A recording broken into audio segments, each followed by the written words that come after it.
Artist's impression of the moon, looking over the Imbrium Basin, with lavas erupting, venting gases, and producing a visible atmosphere. Image Nasamska. Aside from some floating dust, our moon has absolutely no atmosphere to speak of. New research suggests this wasn't always the case, and that long ago, an atmosphere briefly popped into existence as a result of intense volcanic activity. Around 3 to 4 billion years ago, powerful volcanic eruptions shot gases above the moon's surface faster than they could escape, according to a new study published in Earth and Planetary Science Letters. This created a transient atmosphere that lasted for about 70 million years. Our moon still exhibits signs of this cataclysmic era in the form of dark volcanic basalt surface features, fine-grained volcanic rock, known as moria. These seas of basalt erupted when the moon was very young, and its interior was still churning with hot magma. During this stage, the roiling lava would frequently burst through the lunar surface and bleed across the landscape for hundreds of miles. All this lava was enriched with various compounds, including the base ingredients for water and sulfur, carbon monoxide, among other chemicals. Map of basaltic lavas that produced gases on the moon's visible side.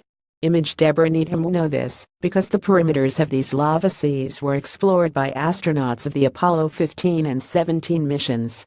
By analyzing the samples these astronauts brought back, researchers Deborah Needham of NASA's Marshall Space Flight Center and David Kring of the Lunar and Planetary Institute were able to establish the age of the eruptions and document evidence of the gases produced by these ancient lava flows. Calculations made by Needham and Kring show that enough gases were produced by these erupting lava flows to form an atmosphere, albeit a temporary one. The peak thickness for this lunar atmosphere, the researchers claim, would have occurred about 3.5 million years ago, and it managed to persist around the moon for about 70 million years before it all trickled out into space.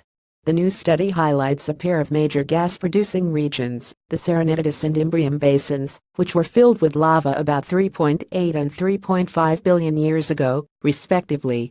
Interestingly, these findings could influence the location of future lunar missions. As the researchers explain, not all of the water produced by these eruptions escaped into space. The total amount of water released during the emplacement of the mare basalts is nearly twice the volume of water in Lake Tahoe, said Needham in a press release. Although much of this vapor would have been lost to space, a significant fraction may have made its way to the lunar poles. This means some of the lunar polar volatiles we see at the lunar poles may have originated inside the moon. Which is good news. Future lunar colonists are going to be very thirsty. Earth and Planetary Science Letters.